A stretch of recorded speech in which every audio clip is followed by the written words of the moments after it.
Eu saúdo a todos os irmãos na paz do Senhor. Queria nessa tarde trazer um texto aqui da palavra de Deus, que está contida na Bíblia, a palavra da verdade, que está em 2 Coríntios, capítulo 4. E essa palavra diz que Jesus é o único assunto e ministério de Paulo. Aqui se refere Paulo. Assim diz a palavra: pelo que tendo este ministério, segundo a misericórdia que nós foi feita, não desfalecemos. Antes rejeitamos as coisas que por vergonha se ocultam, não andando com astúcia nem falsificação a palavra de Deus. Assim nos recomendamos à consciência de todo homem, na presença de Deus pela manifestação da verdade.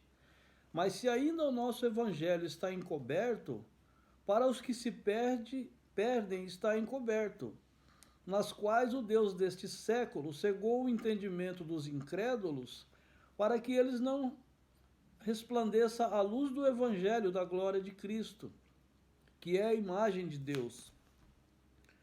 Porque nós não pregamos a nós mesmos, mas a Cristo Jesus, o Senhor, e nós mesmos somos vossos servos por amor de Jesus. Porque Deus disse que das trevas resplandecesse a luz, e quem resplandeceu em nossos corações para a iluminação do conhecimento da glória de Deus, na face de Jesus Cristo. Temos, porém, esse tesouro em vasos de barro, para que a excelência do poder seja de Deus e não de nós. Em tudo somos atribulados, mas não angustiados, perplexos, mas não desanimados, perseguidos, mas não desamparados, abatidos, mas não destruídos, trazendo sempre por toda parte a mortificação do Senhor Jesus Cristo em nosso corpo, para que a vida de Jesus se manifeste também em nossos corpos. E assim nós, que vivemos, estamos sempre entregues à morte por amor de Jesus, para que a vida de Jesus se manifeste também em nossa carne mortal. De maneira que em nós opera a morte, mas em vós a vida. E temos, portanto, o mesmo espírito de fé, como está escrito: Cri, por isso falei.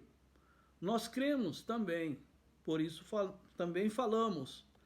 Sabemos que o que ressuscitou, o Senhor Jesus, nos ressuscitará também por Jesus e nos apresentará convosco, porque tudo isso é por amor de vós, para que a graça multiplicada por meio de muitos faça abundar a ação de graças para a glória de Deus.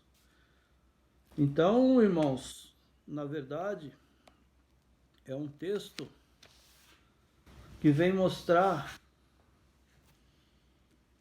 a transformação que foi feita em nossas vidas e qual seria, a partir de então, a nossa obrigação como cristãos que fomos alcançados pela graça do Senhor. Essa graça alcançou a vida de Paulo, que era uma pessoa imperfeita e pecador como qualquer um de nós fomos e somos, né? Porque nós somos pecadores até hoje. É a misericórdia do Senhor que se renova em nossas vidas a cada dia. Tanto é que no versículo 1 diz assim: pelo que tendo este ministério segundo a misericórdia que nos foi feita, não desfalecemos. A partir da hora que você foi alcançado pela graça do Senhor, que o teu coração foi tocado por Deus, você sentiu que aquela era uma verdade que nasceu dentro do teu coração. Ele insiste em mostrar para nós que nós não devemos desistir dessa graça que foi alcançada.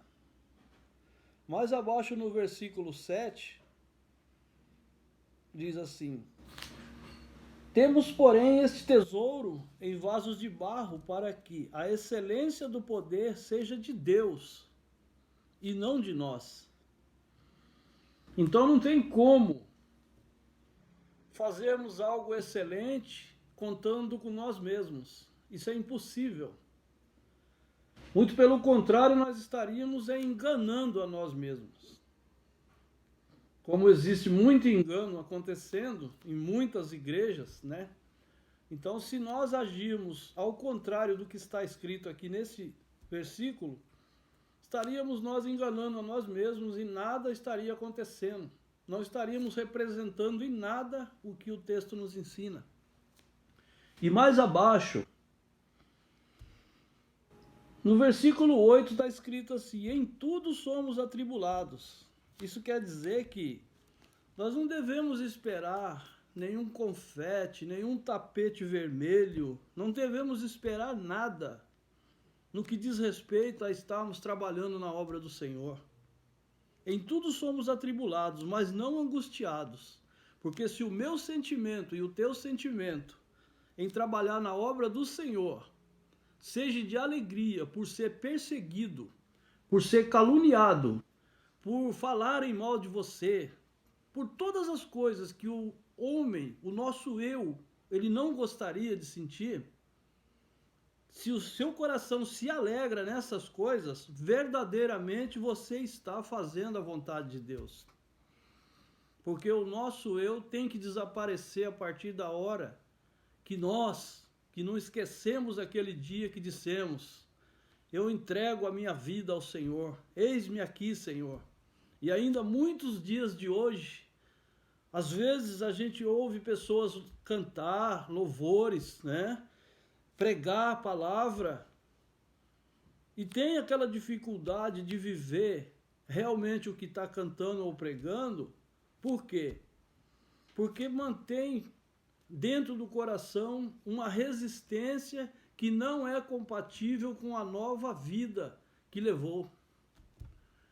Tem um texto que diz que mais vale você estar num velório do que numa festa, porque no velório você vai entender qual é o sentido da vida.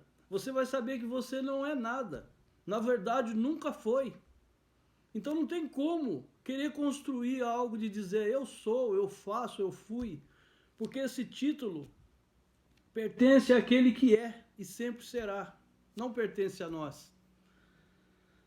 E no versículo 10 está assim: trazendo por toda parte a mortificação do Senhor Jesus em nosso corpo, para que a vida de Jesus se manifeste também em nossos corpos. Eu não preciso dizer nada com relação a esse versículo. Se Jesus, em Isaías, é citado que ele não tinha beleza nem formosura, é sinal que a essência está no interior, está dentro, não está fora. Então, se eu quero impressionar com o meu exterior, aí eu estou colocando eu na frente de toda a situação. E essa situação ela não cabe dentro do que diz ser a palavra do Senhor. Paulo era perseguidor dos irmãos em Cristo. Mas eu creio que depois, no fim da sua vida, o coração de Paulo, ele se encontrava exatamente como aqueles irmãos que foram jogados no Coliseu de Roma, quando soltaram os leões famintos ali. Eles correram e se jogaram na boca dos leões, porque eles já sabiam para onde eles iam. Não existia medo mais no coração, porque verdadeiramente Jesus entrou nas entranhas, nas veias, em todo o interior deles existia Jesus. É difícil essa transformação? Não é. Tudo vai do teu coração. É o teu coração que vai mostrar para Deus, porque Deus, na sua soberania e sabedoria extrema, te conhece pelo teu coração, não é pelas tuas palavras, não é pelo teu conhecimento, não é às vezes nem pelas tuas lágrimas.